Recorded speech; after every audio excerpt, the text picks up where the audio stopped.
मेरे प्यारे बच्चों। आज के गणित के कक्षा में आप लोगों का स्वागत है। और आज हम देखने जा रहे हैं गुणा कैसे करते हैं। पिछले क्लास में दो क्लासों में हमने मल्टीप्लिकेशन के बारे में शुरू कर दिया है।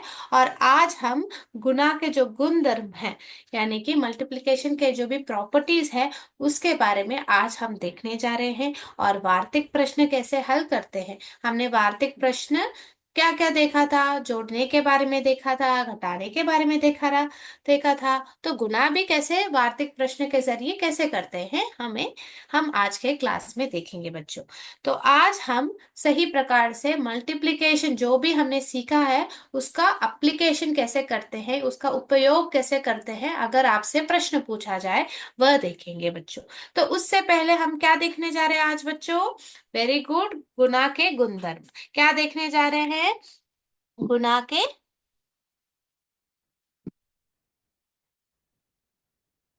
गुणधर्म, यानी कि प्रॉपर्टीज ऑफ मल्टीप्लिकेशन के बारे में हम आज देखने जा रहे हैं। ठीक है। तो अभी मैं जो देख रही हूं, आज हम क्या देख रहे हैं बच्चों। आज हम देखने जा रहे हैं कि गुणधर्म, यानी कि गुणा के जो गुणधर्म है उसके बारे में हम देखने जा रहे हैं। तो पहले जो गुणधर्म है वह देखते हैं। तो मैंने यहाँ पे ले लिया 5 बार 6 लेती हूँ। तो मैं पहले 5 पंक्तियां बनाती हूँ। 1, 2, 3, 4, 5। कितने पंक्तियां बनी है? मैंने 5 पंक्तियां बनाई। और फिर मैंने क्या किया, 6 स्तंभ, यानी कि 6 स्तंभ ऐसे मैंने खींचा। 1, 2, 3, 4, 5, 6। तो इसको मैं लंबा कर देती हूँ, हमारी पंक्तियों को लंबा कर देती हूँ। अभी 5 बार 6 कितना है हम देखते हैं। यहाँ पे मैंने हरा रंग लिया है और मैं गिनने वाली हूँ यहाँ पे। तो 1, 2, 3, 4, 5, 6, 7, 8, 9, 10, 11, 12, 13, 14, 15, 16, 17, 18, 19, 20, 21, 22, 23,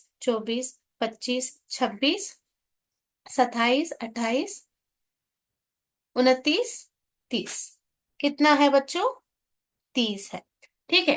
अभी मैं क्या करती हूँ, मैं क्रम बदल देती हूँ। क्या कर रही हूँ? क्रम, यानी कि ऑर्डर में बदल देती हूँ। यहाँ पे मैंने लिया 6, 6 बार 5 किया। तो पहले मैं क्या करूंगी, 6 पंक्तियां बनाऊंगी। क्या करूंगी? 6 पंक्तियां बनाऊंगी यहाँ पे। तो 1, 2, 3, 4, 5, 6। 6 पंक्तियां बनाई बच्चों यहाँ पे। ठीक है, 6 पंक्तियां बनाई हैं। 1, 2, 3, 4, 5, 6। ठीक है। तो 6 पंक्तियां बने। अभी मैं 5 स्तंभ बनाती हूँ।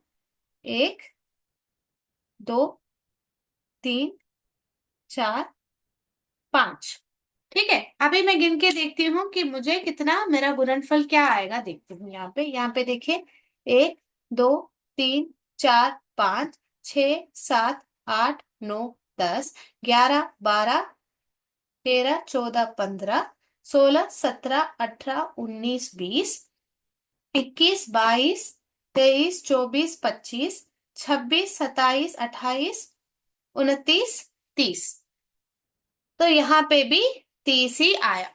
तो यहाँ पे हमने क्या देखा, ये जो गुणधर्म है, ये गुणा का जो गुणधर्म है, इससे हमने क्या सीखा, यानी कि क्रम बदलकर जब हम गुना करते हैं, संख्याओं का क्रम बदल देने पर उनका गुणनफल नहीं बदलता है। देखिए, पहले 5 को लिखा, फिर 5 में 6 किया, यहाँ पे 6 में 5 किया, पर मेरा जो गुणनफल है, जो ये जो प्रोडक्ट है, वह बदला नहीं।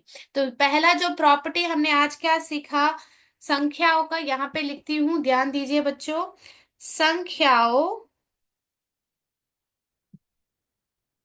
संख्याओं का क्रम, यानी कि जो ऑर्डर है, बदल देने पर बदल देने पर गुणनफल नहीं बदलता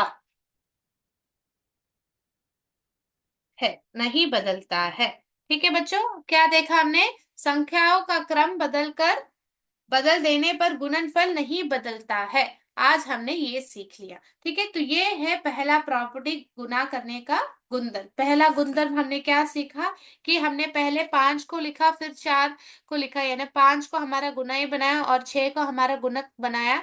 तो हमें जो गुणनफल है वो बदला नहीं। तो क्रम बदलकर, जो भी संख्या है उनका क्रम बदलकर हम गुना करेंगे तो हमारा गुणनफल जो प्रोडक्ट है वो बदलेगा नहीं। वही प्रोडक्ट रहेगा, जो गुणनफल है वही रहेगा। ठीक है, तो ये ध्यान से समझ लिया है तो बच्चों आप थम्स अप डालिए चैट बॉक्स में। वेरी गुड बच्चों। आपको कोई भी डाउट हो तो आखिरी 5 मिनट में उसका हल मैं बता दूंगी। कोई भी डाउट हो उसको मैं पूरी तरह क्लियर कर दूंगी बच्चों, आखिरी 5 मिनट में। तो बच्चों ने आज पहला जो सीख लिया है, इसको कहते हैं कम्यूटेटिव प्रॉपर्टी ऑफ मल्टीप्लिकेशन अंग्रेजी में।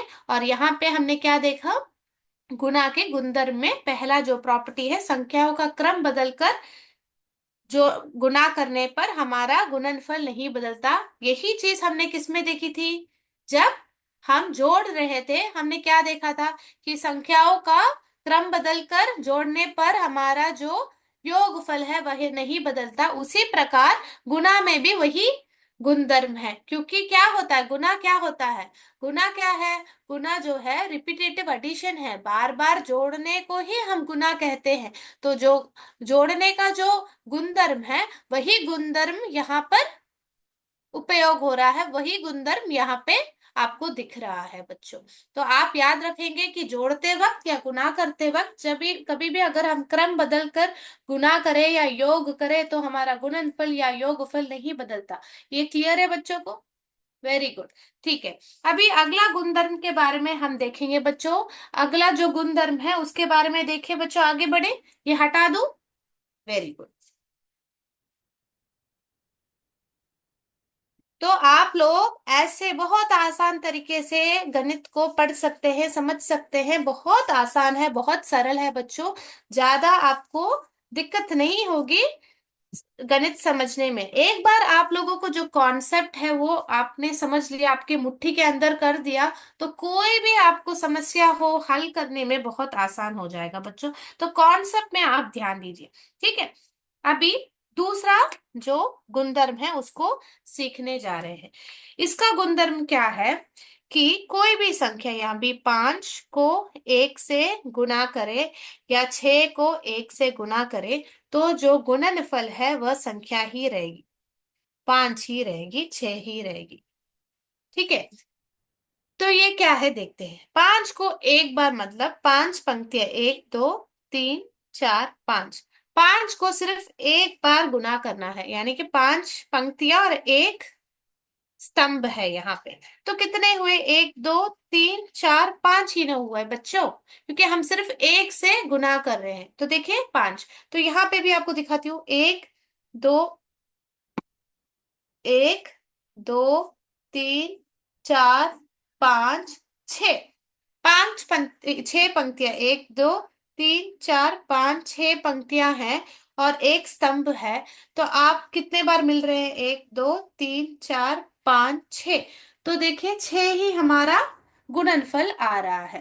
ठीक है, हमने पंक्तियों और स्तंभों के माध्यम से समझ लिया, दो गुणधर्म के बारे में देखा था। तो क्या देखा था, मैं यहाँ पे लिख के दिखा देती हूँ। किसी संख्या किसी संख्या और एक का गुणनफल जो प्रोडक्ट है। प्रोडक्ट में क्यों बता रही हूँ बच्चों? क्योंकि जब आप हिंदी में आप कुछ सीख रहे हैं, उसका अंग्रेजी टर्म भी सीख लेंगे तो आप जब बाहर जाएंगे, आप शायद शहर में जाएंगे, वहां पे आपको इंग्लिश में पढ़ाया जाएगा, तो आप लोगों को वो भी समझ में आना चाहिए ना बच्चों। तो इसलिए मैं थोड़ा इंग्लिश भी यहाँ पे बात कर रही हूँ, क्योंकि यहाँ पे हम गुणनफल को क्या कहते हैं? अंग्रेजी में प्रोडक्ट कहते हैं बच्चों। ठीक है, तो ये भी आप समझ लीजिए। ठीक है, तो किसी संख्या और एक का गुणनफल यानी कि प्रोडक्ट सदैव वह संख्या ही होती है। तो हमें क्या दिखा यहाँ पे कि किसी संख्या और एक का गुणनफल सदैव संख्या ही होती है, हमने आज यहाँ पे देख लिया। ठीक है बच्चों, तो यहाँ पे हमने दो गुणधर्म सीख लिया, आप लोगों को समझ में आ गया तो आप थम्स अप डालिए चैट बॉक्स में, कोई भी डाउट हो तो पूछ लीजिए मुझसे अभी ही। समझ में आ गया बच्चों को? ठीक है। ठीक है, तो अभी हम तीसरा गुणधर्म सीखेंगे। आज हम तीन गुणधर्म सीख रहे हैं, किसके बारे में? गुणा के गुणधर्म के बारे में सीख रहे हैं। पहला सीख लिया, यानी कि जो क्रम बदलकर गुणा करने पर गुणनफल नहीं बदलता। और दूसरा जो गुणधर्म है, हमने क्या सीखा कि कोई भी संख्या, किसी संख्या को एक से गुणा करेंगे तो जो संख्या है वही हमारा गुणनफल रहेगा। 5 बार 1 मने 5, 6 बार 1 मने 6, 10 बार 1 मने 10, 300 बार 1 मने 300। ठीक है, तो कोई भी संख्या को एक से गुना करेंगे, मल्टीप्लाई करेंगे तो हमें जो गुणनफल है, जो प्रोडक्ट है, वह हमेशा क्या रहेगा? वह संख्या ही रहेगी, सदैव वह संख्या ही रहेगी। आपको ये याद रखना है। ठीक है, अभी जो तीसरा जो गुणधर्म है मैं सिखाने जा रही हूँ, ये हटा देती हूँ बच्चों। हम सीखते हैं और समझते हैं, गणित बहुत सरल है बच्चों। आपको कोई भी कंफ्यूजन गणित में नहीं होगी, क्योंकि एक बार आप कॉन्सेप्ट को सही से समझ लिए तो आप अच्छी तरह कर पाएंगे। मुझे पता है मेरे प्यारे बच्चे बहुत शातिर है, बहुत स्मार्ट है। तो यहाँ पे देखिए, तीसरा गुणधर्म हम सीख रहे हैं। क्या देख रहे हैं हम तीसरे गुणधर्म में? Very good. अगर किसी संख्या को हम शून्य के साथ गुना करेंगे तो गुणनफल क्या रहेगा? शून्य मने वहां पे चार पंक्तियां बनाई, बट शून्य शून्य के साथ गुना किया मने वहां पे कोई भी स्तंभ नहीं है, तो कैसे गिनती करेंगे? जब हमने 4 बार 1 देखा था, 1 2 3 4, 4 बार 1 देखा था, तो यहाँ पे 1 2 3 4 पॉइंट्स मिले थे। पर यहाँ पे कुछ भी नहीं मिला ना, कुछ भी आप गिन नहीं पा रहे हैं ना, तो इसलिए शून्य रहेगा आपका गुणनफल। आप लोगों को समझ में आ गया? अगर समझ में आ गया तो थम्स अप डालिए चैट बॉक्स में। बच्चों, ये चीज बहुत ध्यान से समझ लीजिए, क्योंकि अगर आप शून्य देखेंगे तो आपको पता है वहां पे जो गुणनफल है वह शून्य ही रहेगा। ये चीज आप समझ लेंगे तो जब मल्टीप्लाई कर रहे हैं बहुत आसान हो जाएगा आपको। तो ये बेसिक प्रॉपर्टी समझ लीजिए। तो हमने यहाँ पे देखा बच्चों कि 4 को शून्य के साथ जब मैंने गुना किया तो मुझे शून्य प्राप्त हुआ। क्यों? क्योंकि मैंने यहाँ पे स्तंभ ही नहीं बनाया ना, क्योंकि यहाँ पे कोई भी स्तंभ नहीं है, यहाँ पे मैं लकीर ही नहीं खींच पा रही हूँ। तो मैं कैसे गिनूंगी? यहाँ पे एक लकीर है, यानी कि एक स्तंभ है, तो मैंने 1 2 3 4 पॉइंट्स आ गए। परंतु यहाँ पे देखिए बच्चों, यहाँ पे कोई भी स्तंभ नहीं है, तो मैं कैसे गिनूंगी? तो उसका मतलब कुछ भी नहीं है वहां पे, तो शून्य है हमारा गुणनफल। ये समझ में आ गया तो थम्स अप डालिए बच्चों चैट बॉक्स में। ओके ओके ओके, सारे बच्चों को समझ में आ गया, बहुत खूब। और एक बार यहाँ पे लिख के दिखा देती हूँ कि इसका अर्थ क्या है। तो यहाँ पे दोनों गुणधर्म को मैंने साइड में बना के सिखा दिया है। तो किसी संख्या और शून्य का गुणनफल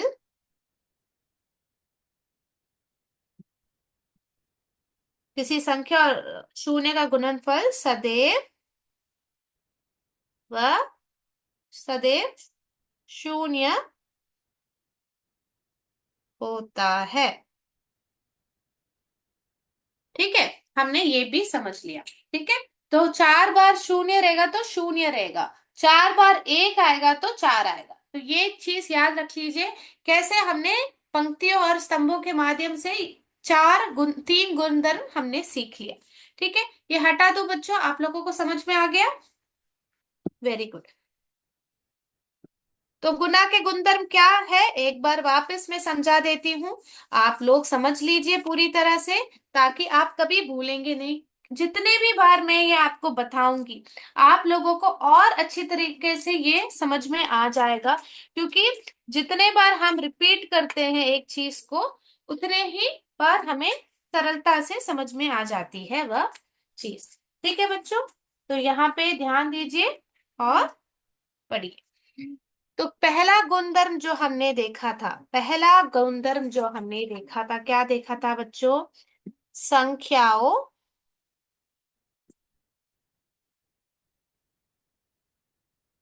का क्रम बदल देने पर उनका,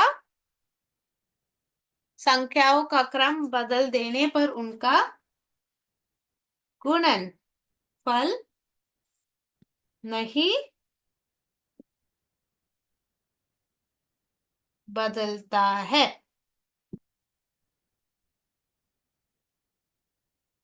ठीक है, यानी कि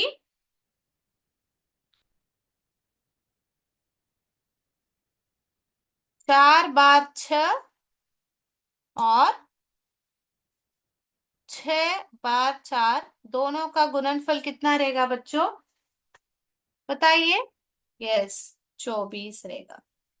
ठीक है, 4 बार 6 और 6 बार 4 का दोनों का गुणनफल 24 ही रहेगा। अभी जो दूसरा गुणधर्म है वह क्या है बच्चों? वह है किसी संख्या और एक का गुणनफल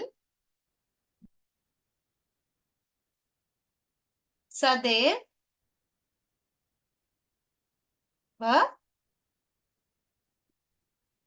संख्या ही होती है। ठीक है बच्चों, तो इसका अर्थ क्या हुआ? ध्यान दीजिए, बताइए मुझे।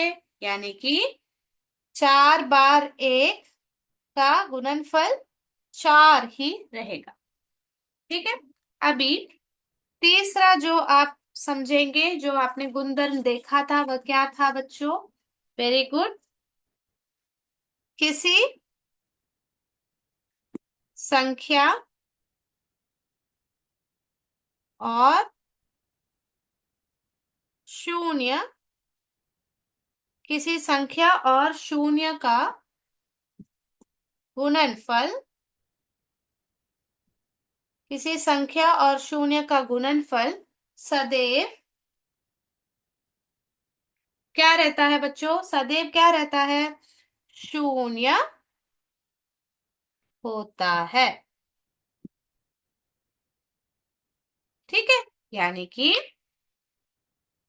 4 बार 0 क्या रहेगा बच्चों? 4 बार 0 0 रहेगा। ये हमने बहुत अच्छी तरीके से समझ लिया था कि अगर हम 4 बार 1 करते हैं तो 4 पंक्तियां खींचते हैं और एक स्तंभ खींचते हैं, तो 1 2 3 4 हमारा गुणनफल है। और यहाँ पे देखा था कि 4 पंक्तियां तो खींच ली पर वहां पे कोई भी स्तंभ नहीं है, इसलिए हमारा जो गुणनफल है वह 0 रहेगा, क्योंकि कुछ भी गिन नहीं पा रहे ना, मिल नहीं रहे, 2 लकीरें मिल नहीं रहे, तो कहाँ से मैं गिनूं? आप ही बताइए। तो ये जो बेसिक प्रॉपर्टी है आप लोगों ने समझ लिया है। ठीक है, तो याद से आप लोग यह चीज याद रख लीजिए, क्योंकि ये अभी जब हम गुना करेंगे, 3 अंकों वाले संख्या का गुना करेंगे तो क्या होगा बच्चों? आपको ये जो गुणधर्म है इसका प्रयोग होगा, आप इसका उपयोग कर सकते हैं बच्चों। तो आप लोग इसी प्रकार से आपके नोटबुक में ऐसे डायग्राम सब बना के ऐसे पंक्तियों और स्तंभों को बनाते हुए ये चीज समझ लीजिए और पढ़ लीजिए। ठीक है, ओके बच्चों, आप लोगों ने लिख दिया तो बता दीजिए, मैं आपको अगला चीज सिखाने जाती हूँ। ठीक है, कर दिया बच्चों? Very good, thanks. ठीक है, तो अभी हम जो सीखने जा रहे हैं वह है पहाड़े, यानी कि टेबल्स। जो मल्टीप्लिकेशन टेबल्स होते हैं उनको सही प्रकार से आप पढ़ेंगे तो ही आप 3 अंकों वाली संख्याओं का गुना कर पाएंगे, वार्तिक प्रश्नों का गुना कर पाएंगे। तो हमें तो एक का तो पता है, क्योंकि हमने गुणधर्म में क्या सीखा था कि कोई भी संख्या को हम एक के साथ गुना करेंगे तो वही संख्या हमारा गुणनफल रहेगा। तो जब एक का पहाड़ा पढ़ेंगे तो 1 बार 1 कितना होगा बच्चों? 1 ही रहेगा। 1 बार 2 कितना होगा? दो रहेगा। एक बार तीन कितना होगा? तीन रहेगा। एक बार चार कितना होगा? चार रहेगा। कैसे? एक बार एक में एक आया, एक बार दो में एक दो आया, एक बार तीन में एक दो तीन, तीन आया। एक बार चार में चार स्तंभ बनाएंगे तो एक दो तीन चार आया। उसी प्रकार एक बार पांच में पांच, गुणनफल एक बार छह होगा छह, एक बार सात होगा सात, और एक बार आठ होगा आठ, एक बार नौ होगा नौ, और एक बार दस होगा दस। ये हमने जल्दी से पढ़ लिया। समझ लिया बच्चों ने? थम्स अप डालिए अगर आप लोगों ने ये चीज समझ लिया। Very good. तो अगर अगला जो पढ़ने जा रहे हैं, हमने दो का पहाड़ा पिछले क्लास में पढ़ा है, तो आप जल्दी से मुझे आंसर बता दीजिए चैट बॉक्स में, मैं सही से लिख देती हूँ। तो अभी देखिए बच्चों, दो बार एक मने दो पंक्तियां एक स्तंभ। ठीक है, दो बार एक मने दो ही होता है बच्चों। दो बार एक कितना हुआ? दो हुआ। दो बार दो कितना हुआ? यहाँ पे बना देती हूँ। दो बार एक कितना हुआ? एक। दो हुआ। दो बार दो कितना हुआ? और एक स्तंभ, एक दो तीन चार। दो बार तीन कितना हुआ? और एक स्तंभ, पांच छह हुआ। दो बार चार कितना हुआ बच्चों? और एक स्तंभ बनाया, सात और आठ। ठीक है। दो बार पांच कितना हुआ? और एक स्तंभ खींच लिया, यहाँ पे कितना आया? नौ, दस। दो बार छह कितना हुआ बच्चों? यहाँ पे और एक स्तंभ खींचा, कितना हुआ? ग्यारह, बारह। दो बार, दिख नहीं रहा है ना बच्चों बोर्ड? ठीक है। दो बार सात कितना हुआ बच्चों? और एक स्तंभ खींचा, यहाँ पे कितना हुआ? तेरह, चौदह। दो बार आठ कितना हुआ बच्चों? और एक स्तंभ यहाँ पे खींचा तो यहाँ पे पंद्रह, सोलह। दो बार नौ कितना हुआ बच्चों? Very good. दो बार नौ कितना हुआ? सत्रह, अठारह। और दो बार दस कितना हुआ बच्चों? बीस हुआ। तो यहाँ पे देखिए, दो बार दस में ही जो हमने गुणधर्म सीखा था, वह यहाँ पे ही आप प्रयोग कर सकते हैं। तो यहाँ पे देखिए, दो और शून्य को जब गुना करेंगे तो शून्य आएगा, और फिर दो और एक को जोड़ेंगे तो दो आएगा। तो अगर आप किसी भी संख्या, तीन बार दस आएगा तो आपको तीन लिख के पीछे शून्य लिखना काफी है। चार बार दस आएगा तो आप क्या करेंगे? चार लिख के शून्य लिखेंगे। पांच बार दस आएगा तो आप पांच लिख के शून्य लिखेंगे। तो चार बार दस 40, तीन बार दस 30, पांच बार दस 50, आप इस प्रकार से लिखेंगे। तो यहीं पे आपने एक का पहाड़ा सीख लिया, दो का पहाड़ा सीख लिया, और 10 का पहाड़ा सीख लिया। यस मेरे प्यारे बच्चों को समझ में आ गया? ठीक है। अभी मैं तीन का पहाड़ा आपको सिखाते हुए एक छोटा सा एक्टिविटी हम करेंगे, और फिर अगले क्लास में हमारा जो अभ्यास है वह समझेंगे। तो यहाँ पे देखिए बच्चों, तीन का पहाड़ा में क्या है?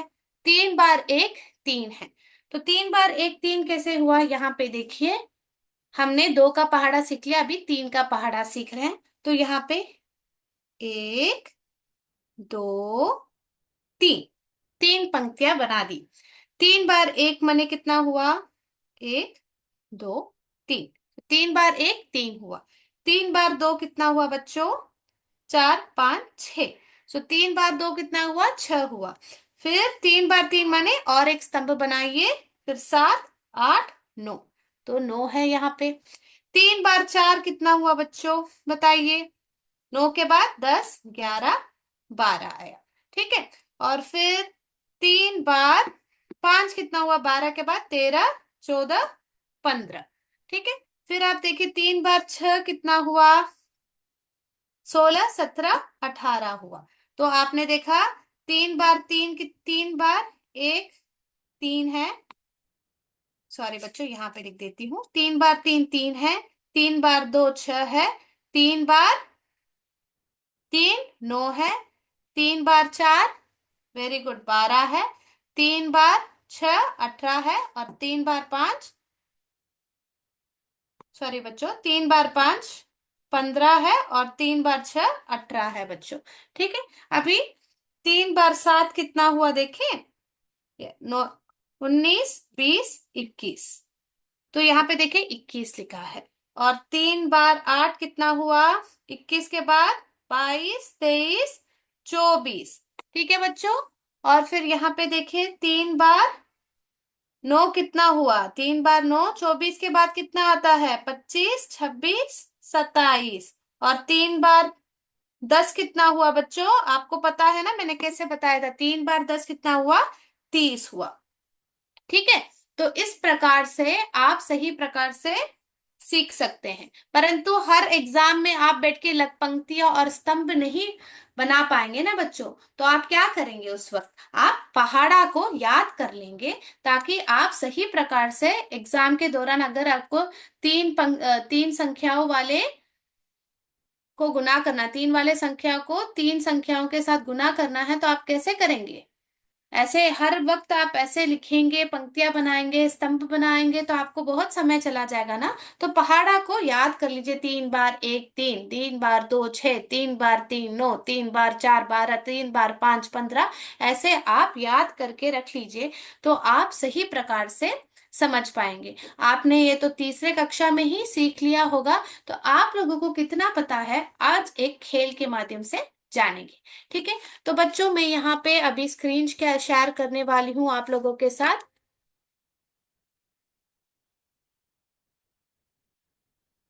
ओके बच्चों, स्क्रीन शेयर कर रही हूँ। आप लोग बताइए आप लोगों को कितना समझ में आ गया। ठीक है, आगे बढ़ते हुए देखते हैं।